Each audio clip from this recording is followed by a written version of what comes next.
No, I have to take off this cap because so that I can be seen properly and be much more visible. Not the, no, it's this cap, but it's a relevant.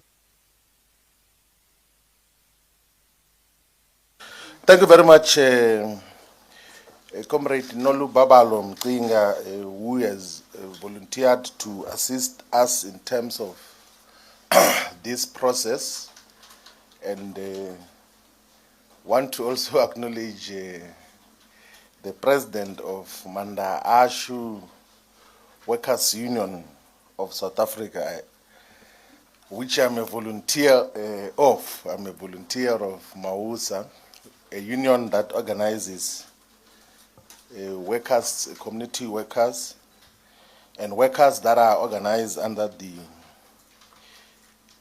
expanded public works program. And I want to also acknowledge the leadership that is here.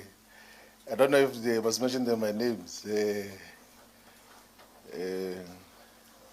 Former Treasurer General of Mkhonto Wesizwe, Menzima Gubane, is with us here. And we've got the Comrade Mahlaba, organizer of Mkhonto Wesizwe. Musa Nobela, we've got the former provincial convener of Mpumalanga, who convened before elections pro cause, not those who came after elections in terms of the work. And members of the media and the people of South Africa, we send our revolutionary greetings to all the people of South Africa and black people in the African continent and in the African diaspora. We have called this press conference to speak about some of the recent political developments as it relates to the roles that we're playing in Mkhonto Wesizwe. That on the 3rd of June 2025, the leadership of Mkhonto Wesizwe, after national officials meeting, announced the discontinuation of my role as the Secretary General of Mkhonto Wesizwe. And when the appointment or the announcement was made, there was an indication that will be redeployed to the National Assembly to form part of the parliamentary caucus of Mkhonto Wesizwe. The principle established in the public announcement was that no leader and no member of Mkhonto Wesizwe should speak about the reasons why the decision was taken. But it appears that there are those who are talking freely and in most instances almost distorting just what transpired. So, as a disciplined member of Mkhonto Wesizwe, want to put on record as to what were the reasons that were given in the national officials for my redeployment. The reason given in the national officials for my redeployment or removal as Secretary General was that I want to overthrow President Zuma as the president of Mkhonto Wesizwe. That is what was said. That all the work that we were doing as Secretary General of establishing structures and identifying leaders was meant ultimately at the removal of President Zuma as president of Mkhonto Wesizwe. And as part of that reasoning, an extremely bizarre and fake intelligence report was produced, which was claimed to be a conversation between me and some people in the African continent, where it is alleged that despite raising money to remove President Zuma, I'm also accumulating supernatural powers to make people disappear. That is the reason why we had to deal with superstitious issues as the basis of what happens, that there's apparently a head which I was going to be given to give to someone, and some people were going to die so that I can become president of Umkhonto weSizwe. That was the intelligence report which were rejected with contempt and said that that is absolute rubbish, and said that if anyone claims to have my WhatsApp conversations, I can hand over my phone. I even offered in the meeting that take my phone and check not only the messages that you claim were about the removal of President Zuma, also check any other message about anything that I communicate as a leader of Umkhonto weSizwe. Because there's a principle which I always uphold, that there is nothing that I do privately that I cannot own up publicly. Nothing, including personal relations. There's nothing that I will ever do privately which we cannot own up publicly. And we accepted the redeployment to parliament with those misgivings that we're going to make people disappear in order to take over the leadership of Umkhonto weSizwe. And in a subsequent meeting post that, another fake report was presented which claims to be WhatsApp conversations between me and someone else, where I'm reported to be saying that, yeah, I'm going to use parliament now to take over the party. And I've got money from Stellenbosch, we're going to take over the party through parliament. They are taking me closer to where we're going to take power.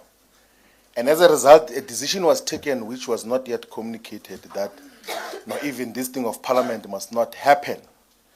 In fact, the former Secretary General, which is myself, must be expelled from the organization. A letter was written and was put in the briefcase of the president, who said that he's going to dispatch it as and when he feels like to discontinue my membership of Umkhonto weSizwe. Those are actual facts in terms of the reason.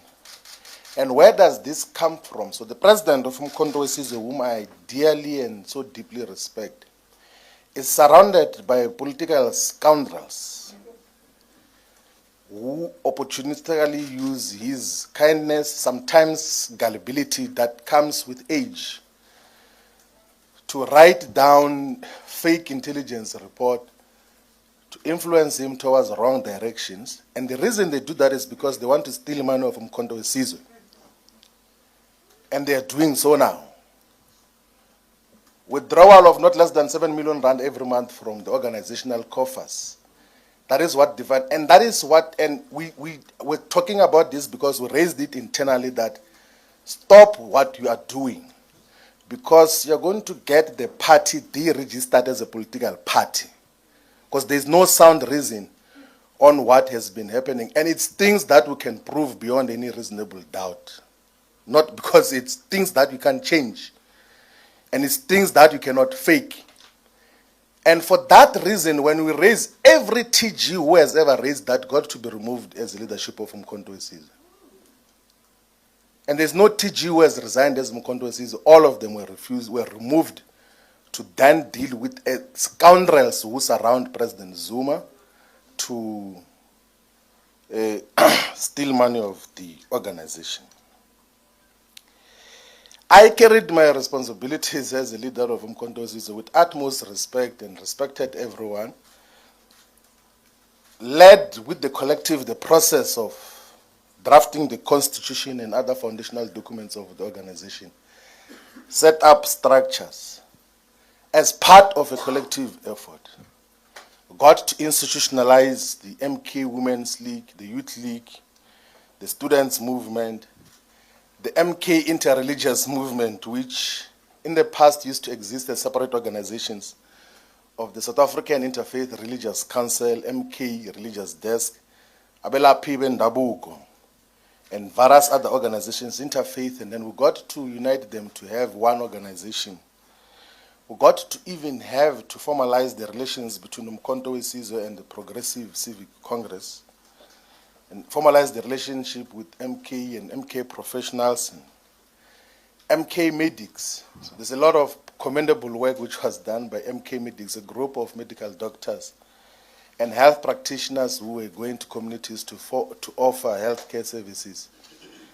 And in the process of doing that, every day, the political scoundrels work endlessly to speak negatively about the work that we're doing. I was saying, actually, I said it in the national officials meeting, because we can't hold that meeting in private, even when people are talking now, that in December 2024, there was a statement written to remove me as the Secretary General on the basis that I'm about to announce a political party with Tokyo Zihwale and Lindo Sisulu, whom I have never spoken to about anything. Draft statement and was even shared with me that remove him today because he is going to form a political party. And that is full-time work that is dedicated on everything that you do. When you sit down, it's a problem. When you stand up, it's a problem. When you go out, it's a problem. When you come in, it's a problem every day. Because those who surround him have got evil intentions in terms of what got to happen.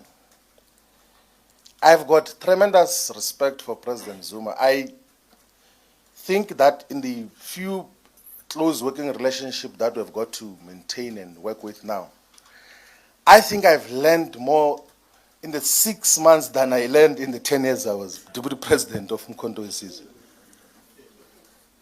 of the EFF. I learned more as a member of Mkhonto Sizwe than I learned as a Deputy President of the EFF.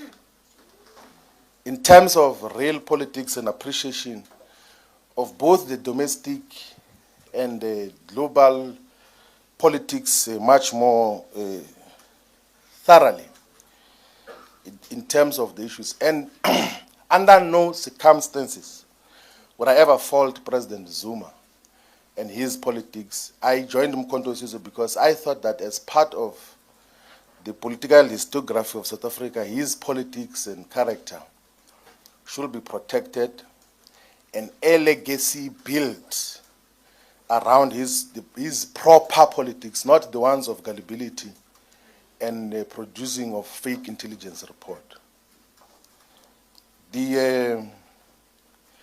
Since the decision to remove ourselves as Secretary General took place, there have been a lot of ordinary South Africans from all corners of the country.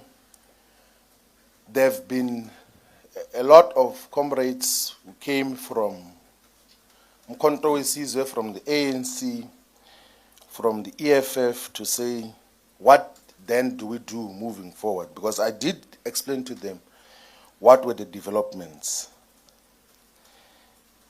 And a substantial number of those said that don't ever try to join the ANC, and I fully agree with them. That will never join the ANC. It's directionless, it doesn't know what it's doing, it's in collaboration with the white system now. And there are those who said, don't ever join or rejoin the economic freedom fighters because it's a cult. And I agree with them. There is no space for sound ideological reasoning, and there's no self-respecting person who can join both the ANC and the EFF. I agree with that fully. And there are those who said that these fundamental weaknesses with Mkhonto Sizwe, that the organization seems to be run by a family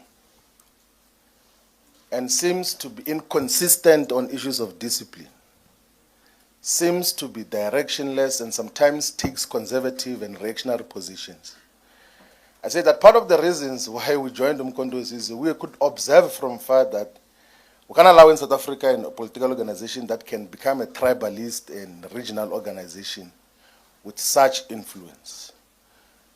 Instead of throwing insults at MK, we have to play a role in contributing to its ideological character and politics and direction.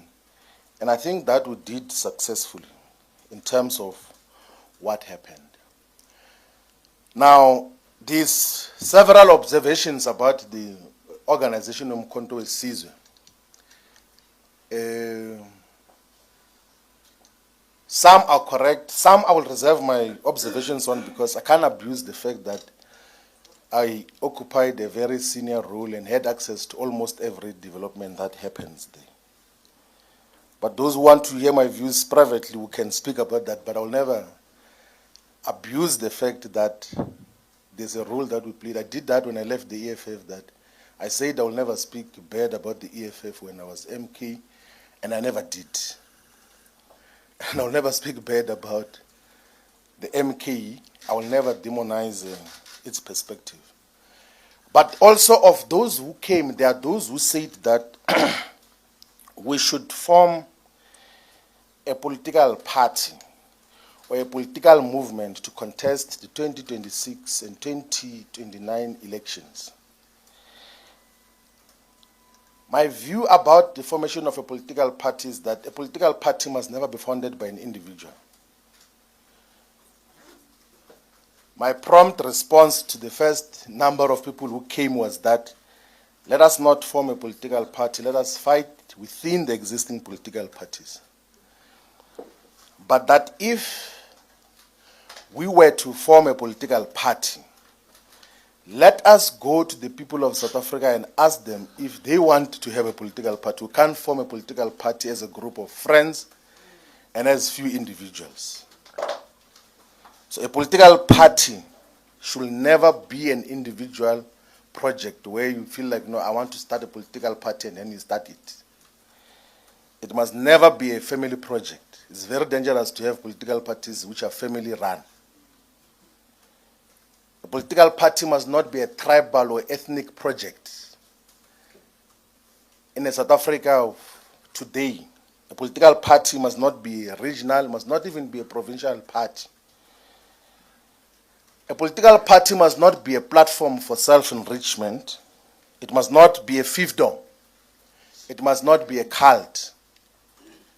If anything, a political party should be a fighting instrument and vehicle for the people of South Africa, must deeply espouse the principles of democracy and democratic consultations in terms of how decisions are taken, must be transparent and must be accountable in the work that it does. So to the comrades that came to say, let us form a political party, we said that we can't take that decision. Let us subject that process to the people of South Africa. So we're here today to announce that we're going to be convening the process of consulting the people of South Africa on the formation of a political movement that will be a true representative of the people of South Africa, and not a personal project, and not a group of friends project, not a cult, and not a fiefdom. So over the next few months, we will be consulting all the traditional leaders, we will be consulting all the church leaders, religious leaders in different institutions. We will be seeking the views and opinions of all the manifestations of the Zion Christian Church, of the Nazareth Baptist Church, of the IPCC, of the 12 Apostle Church in Christ, of the 12 Apostle Church in Trinity, of the Bantu Church of Christ, and all the charismatic churches. We will be seeking opinions as well of prominent leaders of society and the people that we have access to. Pastors Matebula, Pastor Bishop, Archbishop Zondo, Malumani Musasono, Giet Kosa, Pastor Bishop Don Phillips. We will be seeking the wisdom of prominent South Africans, inclusive of Dr. Ivan Koza, of Dr. Patrice Mutsipi, of Dr. Keza Mtaung, of Dr. Michael Nkuna. We will be seeking opinions of different sectors of society as to, is there a need to form a political party? That is the first question that we're going to ask. That if yes, what should be the values and principles of that political party? And what should distinguish that political party from the existing political parties? So those are the questions that we're going to be asking. We're also going to ask as to how should that political party be funded? So those are the questions that we're going to be asking different communities and constituencies across South Africa. It's not the first time that I'm engaged in a process similar to what we're going to be dealing with now. When I was a leader of the ANC Youth League, having spent 5 years in the national leadership of the ANC Youth League, and strongly believed that time that there was a suppression of the struggle for economic freedom in our lifetime. I began in 2012 when I was still a member of the ANC to publicly write that perhaps the struggle for economic freedom in our lifetime should exist as a separate organization outside of the ANC.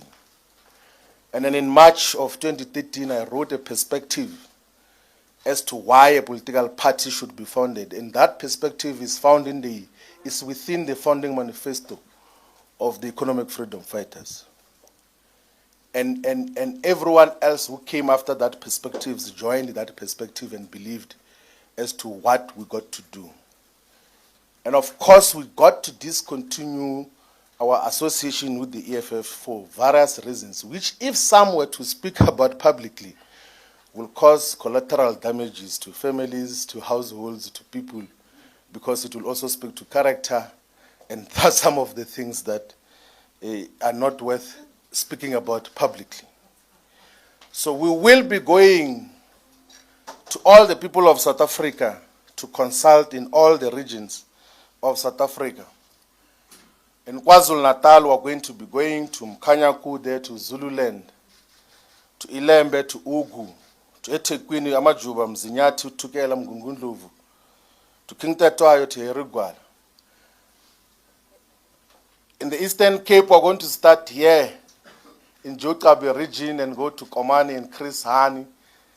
We're going to go to OR Tambo in Mtata, to Alfred Nzo in Mount Frere. We'll go to speak to the people of Amatole, one of the poorest districts in the Eastern Cape, which includes Mbashe, Ngusha, and Mnguma. We're going to speak to the people of Buffalo City, who are still having and confronted by lots of developmental challenges in Duncan Village and all the areas. We're going to be speaking to the people of Sarah Bartman, one of the neglected areas of the Eastern Cape, municipalities of Blue Crane, with a small town called Cook House, of the people of Sandys River Valley, of Dlambe. We're going to be speaking to the people of Nelson Mandela Bay Municipality. In the Northwest Province, we're going to be consulting with the municipalities which are named after the doctors of Ngaka Mutiri Mulema, of Dr. Ruth Sukhumutsu Mumpati, of Dr. KK Kaunda, of Bojanala. We'll be speaking to all the people of the Northern Cape, in Francis Bard, in one of the most underdeveloped regions of Pixley Kaseme. We're going to be speaking to ZF Mkau, members to Namaka, to the communities of John Taole, Gaitsewe region, which is still facing a lot of super exploitation by those who are operating the mineral resources. Here in Gauteng province, we are going to be speaking to the people of Johannesburg, of course, with a dysfunctional municipality. We're going to be speaking to the people of Ekurhuleni and people of Sidibeng, of West Rand, of Tshwane. In the Free State, we're going to be speaking to the people of Ezilidabi, of Lujoleputsa, of Mangaung, of Mufutsanyana, of Karip. All the 3 municipalities of Karip are dysfunctional. We're going to be speaking to the people of the Western Cape, in Cape Metro, in Southern Cape, in Cape Winelands, in West Coast, in Central Karoo, and Overberg. Itaba ya kaya volabula na vanhu vele Limpopo vele kaya. Tihosi hinkwati vulavula na tona lava tikereke kusukusela le amusina ku ya fika la a Waterberg. Hinkwavo hi ta va kha hi vulavula na vona ka Giyani ka Malamulele. Hinkwavo ka vona hi ta va kha hi vulavula na vona hi ku xana hi fanele hi sungula political party ke na loko hi sungula yi fanele yimela yini political party yaleyo. Hi leswi hi nga ta va kha hi endla swona through the length and breadth of South Africa. I'm not talking about all these areas because I read them elsewhere. There's no area in South Africa where I have not done political work. None. not as a political tourist, as a person who went to do political work. I know and have been familiar with the dynamics of each and every district of this country and have done political work in all corners of this country. In Mpumalanga, I forgot to speak about Mpumalanga. I've worked in Mpumalanga for the longest time, from Nhlanzini, in Bushbuck, Ridge, Tawachewu, Mbombela, and Nkomazi, 4 municipalities. And Kangala, we are going to have deeper consultation in the district that is named after Gert Shadrack Sibande. We're going to take up the spear that was left by Treasure Tabete in Mkondo and fight the battles of the people of Mkondo, of Dipalesing, of all the municipalities of Gert Sibande. So ladies and gentlemen, the people of South Africa, we are here today to announce a process that is going to speak to all the people of South Africa with the aim of establishing a political party if the people of South Africa say we should do so. We do not want to do that as a personal project or as a group of friends project.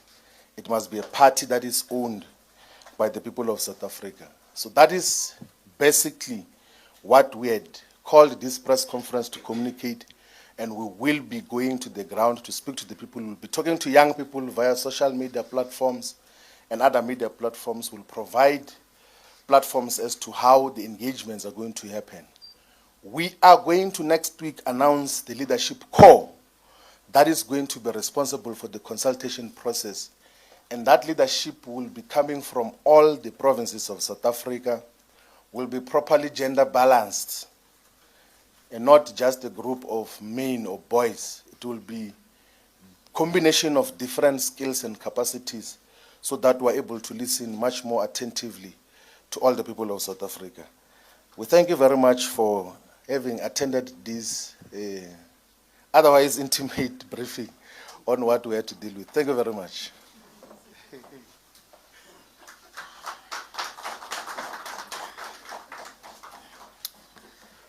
Thank you very much, Comrade Shivambu. Now we're going to be taking questions. All right, I'm going to start there at the back, and then I'm going to come forward. 2 questions per person. So You can take 25 hands. 5, ne? 5 per person, okay. No, 5 questions. Yeah. 5 hands. 5 hands, okay. Yeah.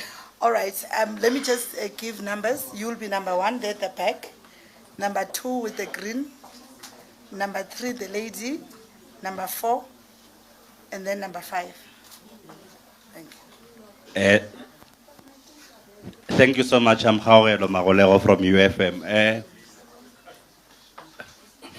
Floyd, you know, it would seem that you've already decided to form the party when you are saying you are announcing an interim core. What about your credibility? I mean, you've embarked on this. I remember the famous "what is to be done" question when you said you were consulting South Africans for the formation of the EFF, which today you are trashing. And when you joined MK, you said that was the most solid decision. And when MK announced your demotion at the time and said this man embarked on a trip to Bushiri, you accepted that that was a reason, that you had gone there without the knowledge of the party and so on. Why must South Africans still believe you in light of what happened and not think that you are starting this thing because you do not want to serve as an ordinary member in a party? Thank you. Good morning. My name is Sintebu. I'm with the SAPC. Mr. Shivambu, you're saying that you'll be embarking on a process to form a new political party if the people of South Africa give you that go ahead. Does that mean today you've parted ways with MK Party despite the fact that you're wearing the MKP cap? And secondly, what are you saying to those people who are saying mushrooming of black political parties, in fact, are just meant to divide the black vote? Aren't you seeing yourself as maybe part of those who are duped into forming political parties only to benefit the very same people that you are saying the white monopoly capital, because those people seem to be getting funding from the very people that you accused as the white monopoly capital. I've got a number of questions, but I think I will stick for two. Okay, sure. Thank you very much. My name is Yanda Ngobo from Newsroom Africa. Mr. Shivambu, just to follow up on Deb, what's your current status in the MK party? Have you officially resigned? If so, when did that happen? And you say you're going to be traversing parts of the country and different regions. Where are you getting the money for this? How exactly are you going to be going about it? And then I just want to go back a little bit here. With regards to your Bushiri trip, I mean, you and I sat down 3 weeks ago where you basically said, that the leader of the MK party knew about this trip. Did you ever get a chance to sit down with him one-on-one to discuss this? You've already told us about intelligence reports. What did he say to you with regards to these intelligence reports? Because he seemed very upset during those Youth Day rallies. So maybe take us into your confidence, because it links to the credibility question that's been asked, because you had told me that you would never resign from the MK party. So please take us into your confidence in terms of that decision-making process. Yeah, I'll leave it there for now. Here from African Times. I actually wanted to ask the same question, that have you officially resigned? Oh, okay. Okay, Namazulu Moyo here from African Times. I actually wanted to ask the same question, that have you officially resigned from the MK party? And also, you're talking about organizing people that are going to be approaching citizens from next week. How long does it take? Why is it so fast? Have you been in this process for a long time already, or what? Thank you.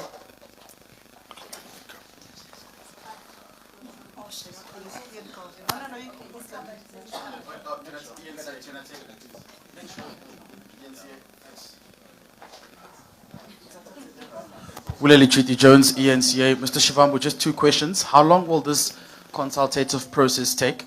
And obviously, when you are going to people, this interim structure has to go under a banner. So what will be the name of this organization or structure that will be presented to the people during this consultative process? Thank you.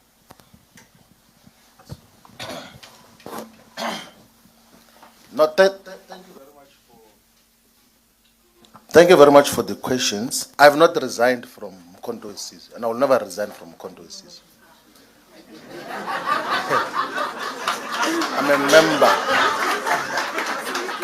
I'm a member of Mkhonto weSizwe. So the constitution of Mkhonto weSizwe says that members are not allowed to participate in activities and programs of political parties whose aims and objectives are opposed to the objectives of Mkhonto weSizwe. If Mkhonto weSizwe believes that going to listen to the people violates the constitution, it will tell me that listening to the people is a violation of the constitution. I will not resign. I said I will never resign from Mkhonto weSizwe. And I still stick by the decision and the communication that I made, that it was the best decision ever to join Mkhonto weSizwe. And I spoke about it earlier, that how would we replace an opportunity to learn in 6 months what you couldn't learn in 10 years? Like a practical experience which you can never read in any textbook. Like and I knew from the beginning, from day one, that here we're about to start a journey of deep learning and understanding just what are the dynamics of South Africa's politics, not from a textbook point of view, or from social media point of view, because there are political leaders who are guided by social media and think trending on social media makes them relevant. Win all elections in social media, but on the ground they're nothing. So that is basically what we're dealing with. We're not dividing black political parties in table. We are listening to people, and they will tell us if there is a need for a political party. So if majority, and genuinely so, if majority of the people say that there's no need to form a political party, we will humbly listen to that and take advice from that point of view. We have constituted a structure which is going to be listening, and we have had meetings to talk about that, and none of those meetings were secret. We don't do anything secret. It's open. Even tomorrow and Saturday, we're going to have a meeting represented by all leaders from the whole country. Some are members of the ANC, some are members of the EFF, some are members of the MK. And there's nothing wrong with people meeting to say we're going to listen to people. If their parties have got a problem with their members going to listen to people, then it's their own issue. So listening we're going to do. And if our organizations think that listening is a crime, it's wrong, then they will tell us that it's wrong in terms of those issues. Where am I going to get the money to travel? You know, Zianda, for my 6 months as Mkonto is a national organizer and secretary general, I've never used the money of Mkonto Isize to travel from any place to another place. Not once. Even when we travel out of the country. Because I be able to persuade people to contribute for travel. And I purposefully did that. Like I never got to be dependent on Mkonto Isize on anything. And I said that in the meeting, that I didn't come to suck blood of Mkonto Isize's resources. And that is, we will be able to move from point A to B. If we run out of petrol, we will check if we can be borrowed money to pour petrol. If there is no petrol, we will hike. We'll stand on the street and say, this way we're going to Mthatha. And then go and speak to the people. That is what we're going to do. But moving from point A to B, we'll be able to move in terms of how the process is going to happen. So the leadership collective that is going to meet, which is not a secret, is going to determine the program of action, the length and the process of consultation, and then we will be able to deal with these issues. Now, comrades, this thing is simple. Don't do things that you don't believe in. And don't associate with projects that you don't believe in. Never ever sacrifice principle on the altar of political convenience. It doesn't matter what happens. It doesn't matter if that is going to break friendship and people that you have known the rest of your life, brotherhood and all of those things there. If principle is broken, you disassociate from it, and decisively so. But in doing so, sometimes you must be considerate of some of the personal circumstances of some of the people that you're dealing with. So that is basically it, that you must never associate with unprincipled positions. You must always stick to principles as to how you deal with politics. These things of, yeah, I'm just there because I'm there for salary purposes and for income. What do? Go to leaders of the ANC on the corners and say, but what is this thing that they're doing? They will tell you that that Ramaphosa is nonsense. That Ramaphosa is misleading us. But they won't tell him. Go to EFF people and they will tell you their own characterization of the leader of the organization and what is happening there. But they don't have the courage to tell him. Same in MK. And we can't have political culture like that. We must be able to, when you raise issues internally sharply, you don't have to go and gossip about it anyway. Now all the issues and concerns that I heard about MK, I raised internally. Even against all odds, if there's an opportunity to raise an issue about wrongdoing, I would speak and clearly speak against the untouchables there. People who take drugs and tweet at night and insult us. And we'll confront them and say, what is this about? And that is basically how we deal with these issues in terms of what happens. We'll never tiptoe around anyone in terms of principles. Always protect principle on how we deal with these issues. Thank you very much.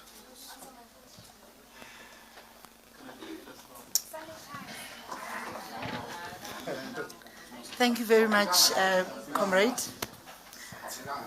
Number 1, number 2, Sandile. Number 3, number 4, number 5. We're going to attend to everyone, don't worry. Thank you. Number 1. Okay, I'm Kopano with MDN TV. Just 2 questions. What happened to unity under the MKP? And then my second question is that, Mr. Shivambu, do you feel like you were being used as a tool to destabilize the EFF? Thank you.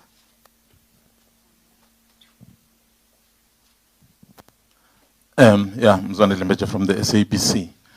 Mr. Shivambu, you're talking about people stealing money, people doing all wrong things, and people looking to get you removed, writing all those reports. So who are those people? And then next one, let me just ask yours as well. It's the question about When last did you speak to former President Zuma? Does he know about this briefing? And given what you have said about him, you've actually, on the podium, indicated that you have deep respect for him because you say you have learned, what you learned in 6 months is something you couldn't have learned in 10 years. So clearly, some deep respect there. So have you taken him into confidence about this process? What did he say? And when last did you speak to him? No, thank you very much. My name is Lunga Mzangwe. I'm from the Mail and Guardian. Mzwandile has basically taken the question that I wanted to ask you. But from what I'm hearing from MK people is that your trip to Bushiri was to basically get money to fund your own political party. Is there any truth to that? And on those intelligence reports, who basically signed on them? And does President Zuma agree with those intelligence reports? Thank you.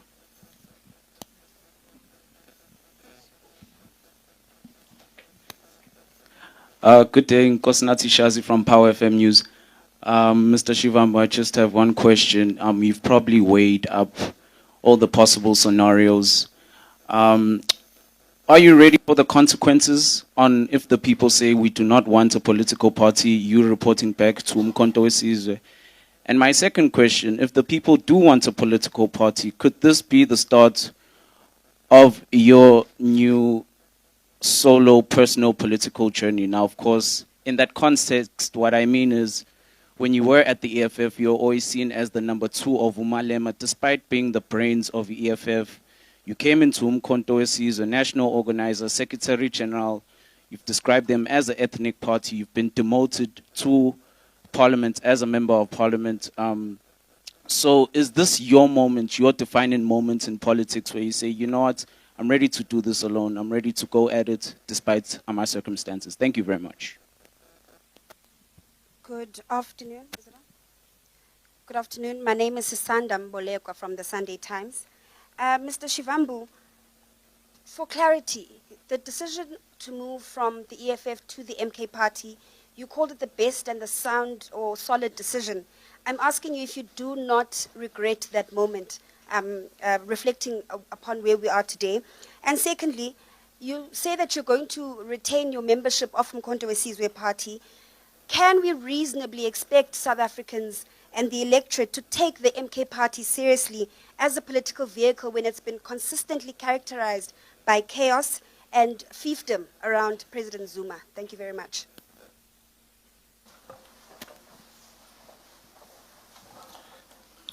Thank you very much. I thought I had responded to the question. I don't regret leaving the EFF. It's the best decision I ever took in my political life.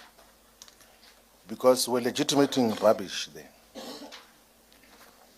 And there was no way that we could dedicate your intellectual muscles and work. And in practice, you realize that this thing which we said we are standing for is not principle.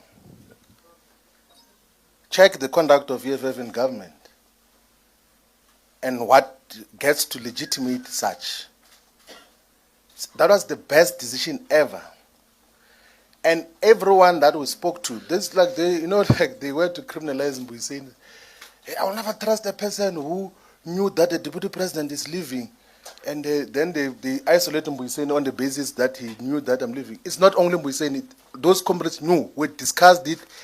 And we reached the same conclusion that we're not being fair to society if we say that this comrade can lead this country. All of us agreed with the people who are leading EFF now. That is basically, and that is the reality of the situation. The people who are leading EFF now, all of us were unanimous. And then the issue was, what do we do? If I wanted to destabilize, someone is asking, were you sponsored to destabilize the EFF? If I wanted to destabilize the EFF, I could have started a faction inside and caused directions and this.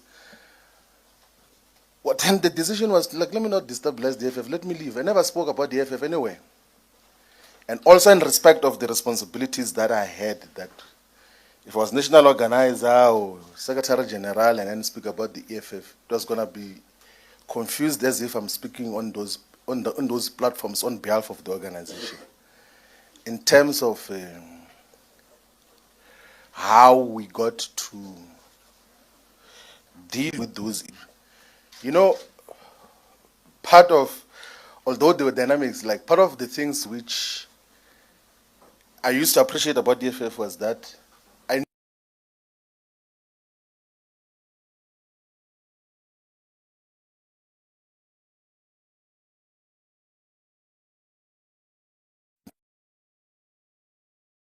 realized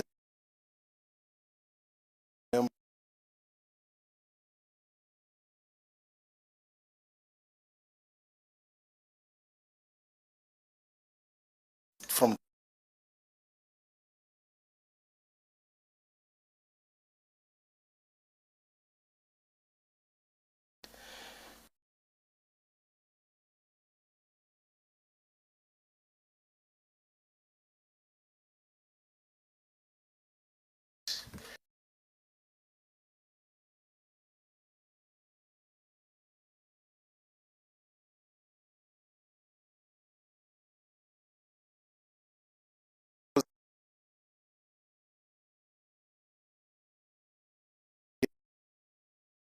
I didn't sit in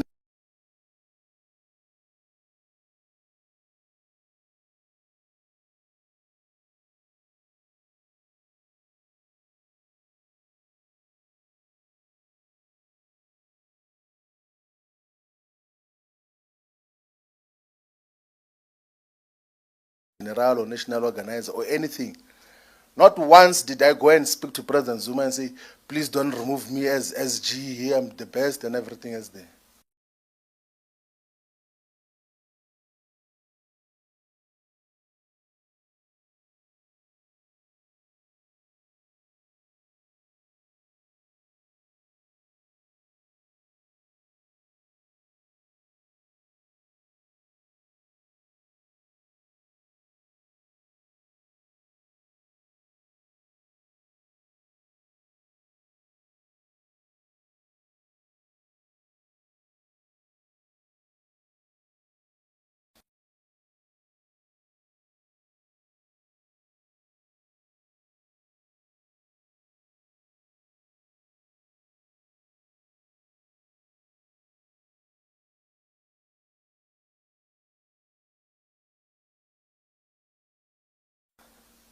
I think we all agree that if you were to isolate black people, whether they come from the black consciousness, political view, or Pan-Africanist, or economic freedom in our lifetime, or charterist, or those who believe in MK and all other organizations, if you were to isolate black people and say just what do we need as the top priority issues for black people that have to be done in this country, we're going to come out with the same things.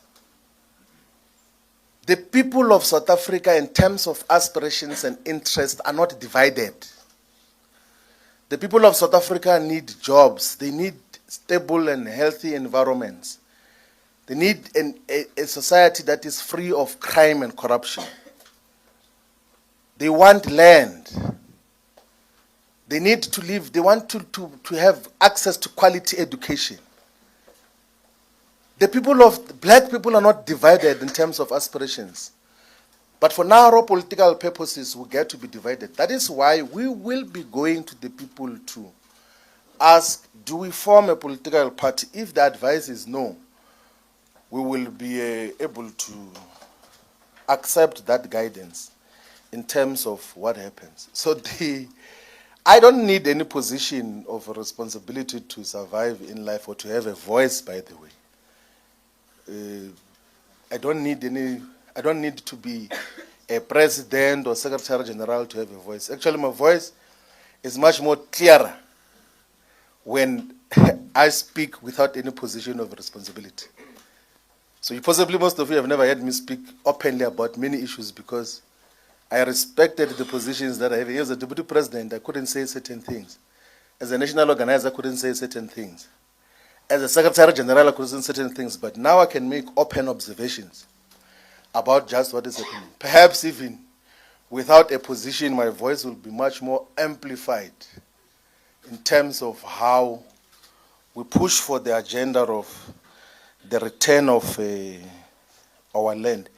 I last spoke to President Zuma on the day when we had a press conference in Durban, and I said to him, thank you very much, Comrade President, for having given me the opportunity to lead and for entrusting me with the responsibility to be national organizer and Secretary General. I really appreciate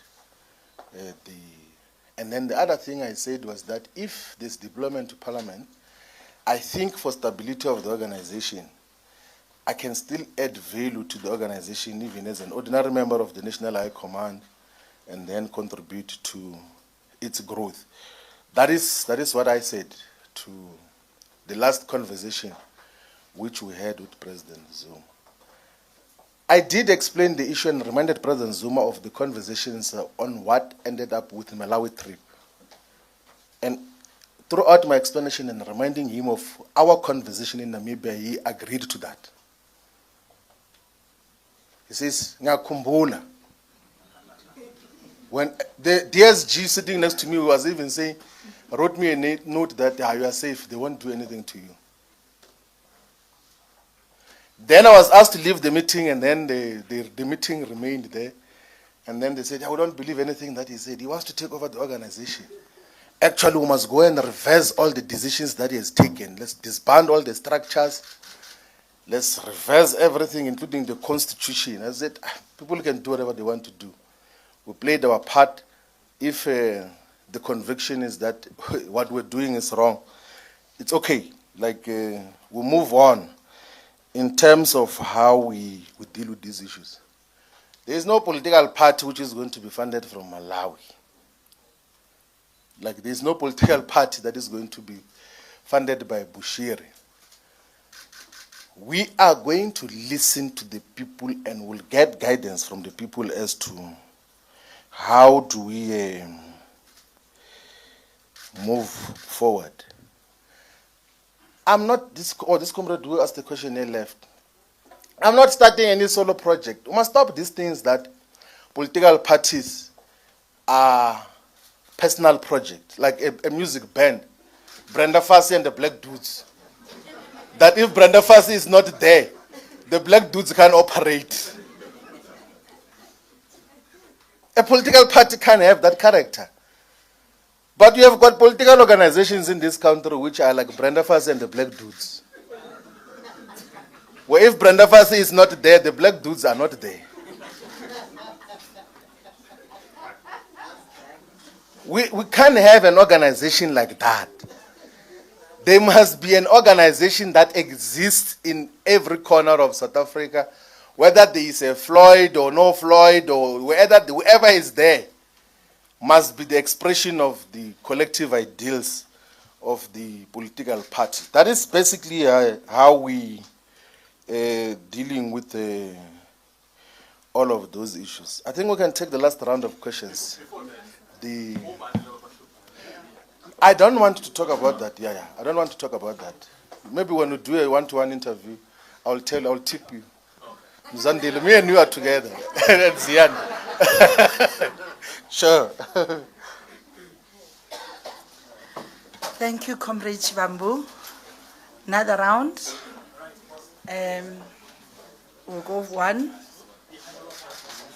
And then 2, 3, 4.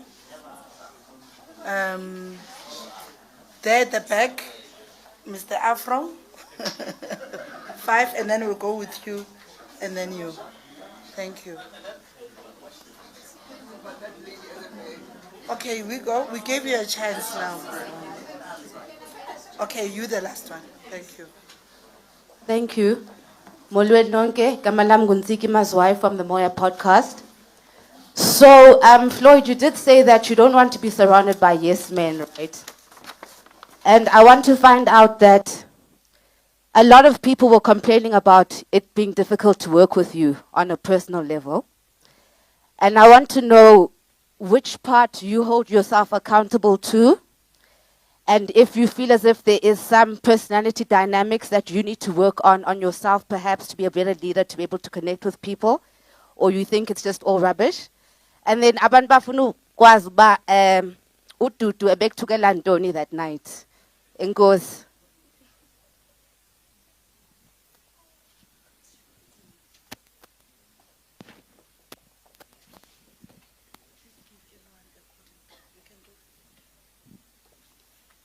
Good day, it's Wikanyo MDN TV.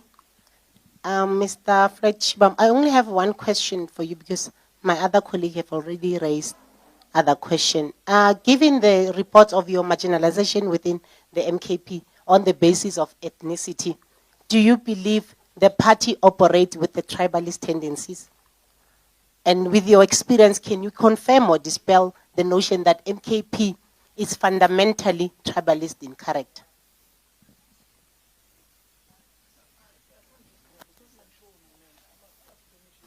You can talk. Hi, I'm Amanda Koza from News 24. Mr. Shivambu, I just wanted to know what will happen in the event that MK comes out later saying that you're expelled, if they decide to expel you this afternoon, having said everything that you've said.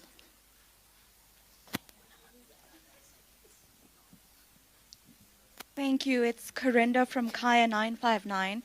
I'd just like to confirm, would this briefing be the first time that other members of MKP are hearing about your plans to try and launch another party, including the former president? And then, sir, you say you won't resign, but you're looking to launch another political party. So if that works, then how would it add up? Would you be then campaigning for both parties? Thank you. Okay, Tiseto Malau from PEM News. Mr. Floyd, Julius Malema once said that Jacob Zuma uses people.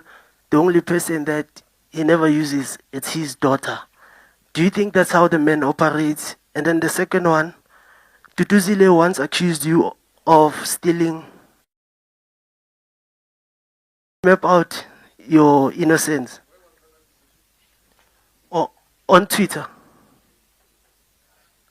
Okay, mismanaging funds, sorry. Mismanaging funds. Sorry, mismanaging funds, sorry. And then, okay, the last question is that you once made claims that you can easily mobilize members of the EFF to join you.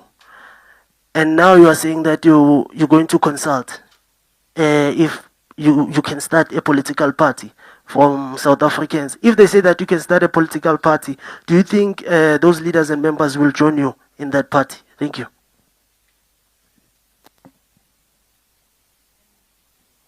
It's you. The lady with the, yeah. All right, my name is Tando Mayeko and I'm from the Business Day.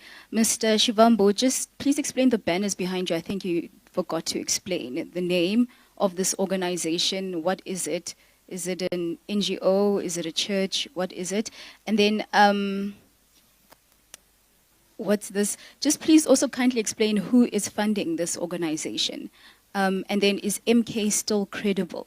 And then just going back on your accusations of an intelligence report that was used against you by the MK national officials.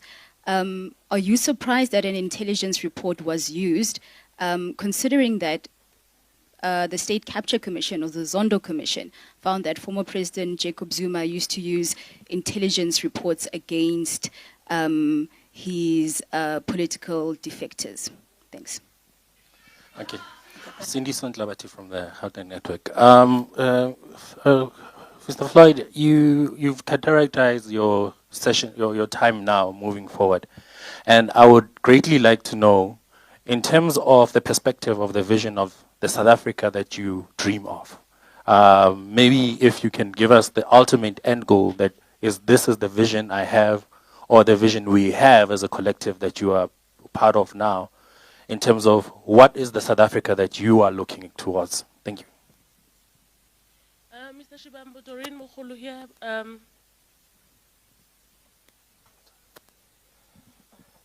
Mr. Shivambu, Doreen Mukhulu here from Scholar Africa. I just want to find out, you're speaking about fake intelligence. I want to find out, were there any power dynamics within the party, in the MK, that to a point that they had to make the fake intelligence to push you out?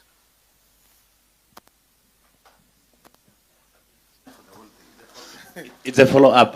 Floyd, I asked about the issue of credibility. Look, you, on your own admission, that having left the EFF, anyone that was perceived to be loyal to you, you believe that they were victimized. Are you still willing to now have more careers being destroyed by joining a new entity that you are forming? Should South Africans still regard you as a credible voice when you have served 11 years in an organization and now you are calling it a personal fiefdom? Where was the foresight then? As an educated man, shouldn't you have figured this out much earlier? And the same attitude would be adopted in case of MK, because you've been there for literally 10 months. That then raises the question of your own personal judgment, that you should have foresaw that there's trouble there, that Mr. Zuma is quite elderly and gullible, as you put it. So it speaks to your own personal judgment. Thanks. I think that is your opinion. Let's give it to you. It's your own opinion. Like, it's not a question. Like, really, and we can't help you. And different people will have different perspectives in terms of what happens. I do know, Ntsiki, I think in conducting political work, like I think those that we have worked with before, the difficulty that they have is when we have got leadership responsibilities. One, I refuse to have private meetings or private engagements. So there is a lady from Mpumalanga who, I think it's called Mary or something like that. So the first meeting I attended of MK, there was a decision, I didn't even know who she is. There was a decision to expel her, and then another meeting. And actually, in the first meeting, I even said that, please don't expel comrades, it's too early, let us go and engage with them. And it's in the minutes of MK that said, don't expel her, further engagements and all of those things. Then another decision was taken, but some of the decisions had to be written and signed by me, even when you have expressed a different view inside. Then she asked for a private meeting to brief me. Then I said, I can't do that. And I said it actually in the national officials meeting that majority of times, comrades would want to meet you privately and be buddy-buddy so that they're protected when they do wrong things in the organization. And that is the conduct that we got to deal with. You know, I'm very close to Mzobe. We always say that we have known each other for more than 20 years, but he was head of presidency. When I was doing wrong things, I'll write him a letter that you're not doing your work properly as head of presidency. And wrote it in an organizational report that, yes, and he will also give me criticisms as well that, hey, you're too closed up and all of those things, but that is how organizations are run. You can't run it through friendship in terms of how you then get to conduct yourselves. But if there are other issues, we can be able to listen to that. MK is not tribalist. It's not a tribalist organization. There's no tribalism. I never got to encounter tribalism. But I know there are people who mischaracterize the organization because also it was still at its formative stages. So there are people who truly believe that it's an organization to liberate Zulu-speaking people. So there will be those who will say that. And they will say that to the president. And there are those who believed that, but it's not the overall character of MK. These extremely brilliant comrades and activists that are in Mkhonto weSizwe who understand politics properly, organizing, mobilization, and there's never been a problem of tribalism which can be elevated. I know there was an incident now of Teniso, brilliant young man who is the leader of the MK Youth League, made a legitimate, honest, innocent mistake about referring to Tsonga speaking people as Shangan and everything else. For some people it lands well, for some people it doesn't land well. But I think a substantial number take it derogatory, as a derogatory reference.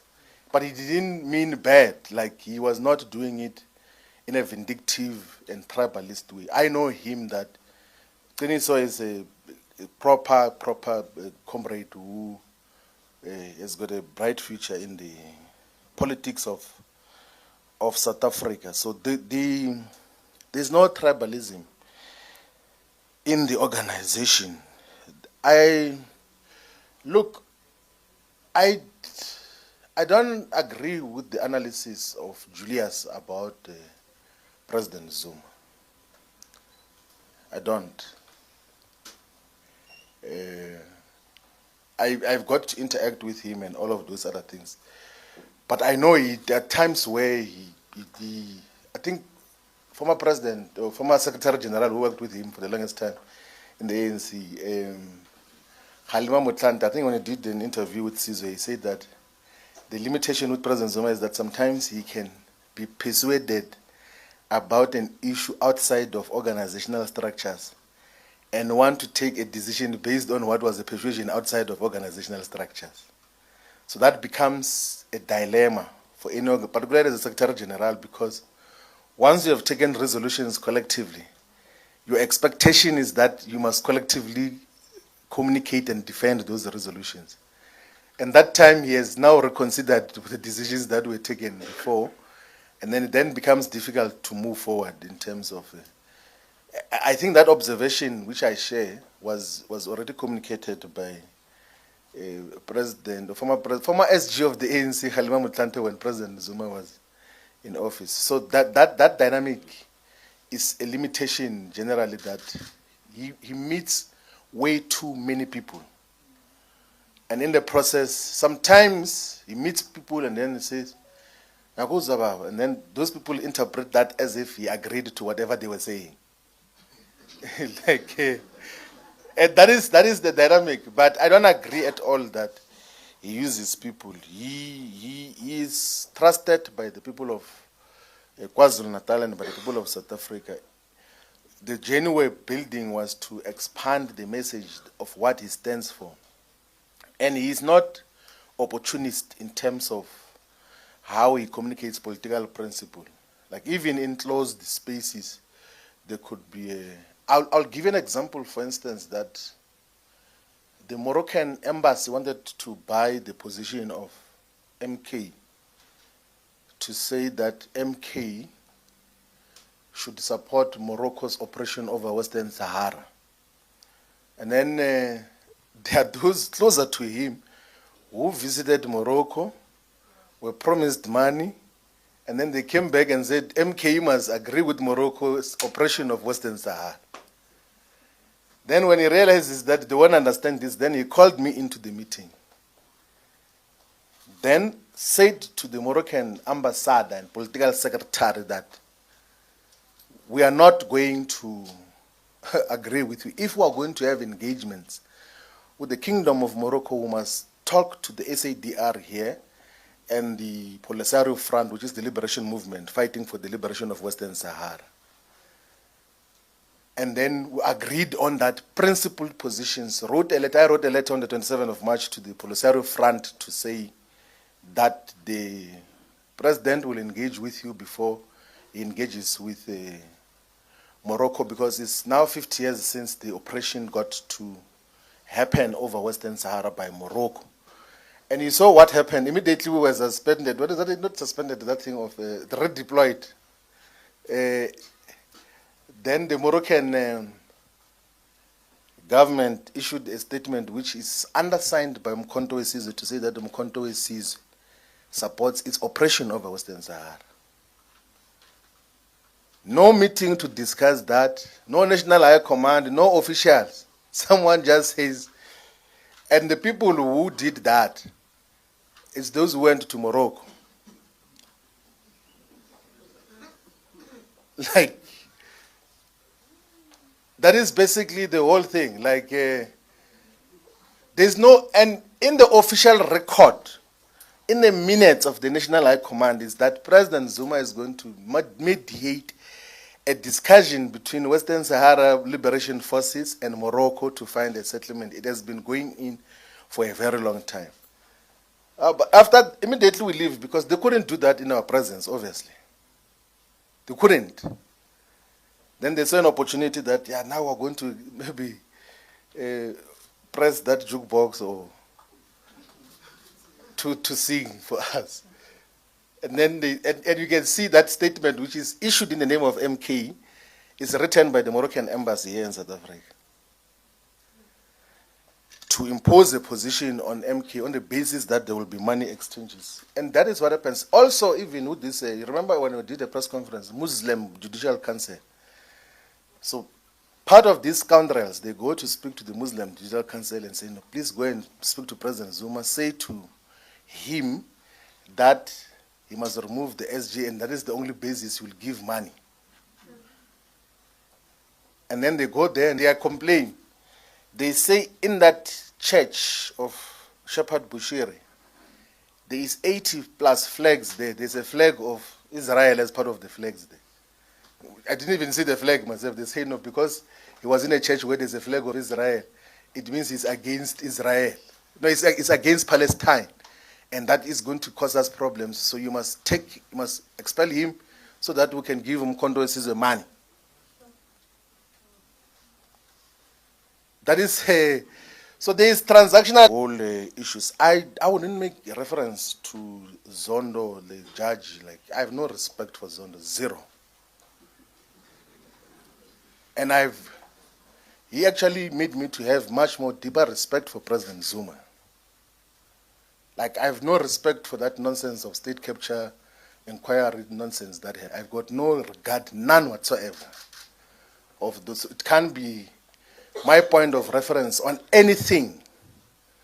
Like, even the whole decision to get President Zuma arrested was absolute rubbish. Even that time as a deputy president of the EFF, I condemned that. I took international interviews and wrote articles publicly to condemn what Zondo did in terms of arresting of President Zuma. I will never make reference to that as a basis of anything else. He was used by the capitalist establishment to, he was not a judge, he was just an instrument of capitalism and for wrong purposes in terms of what happens. We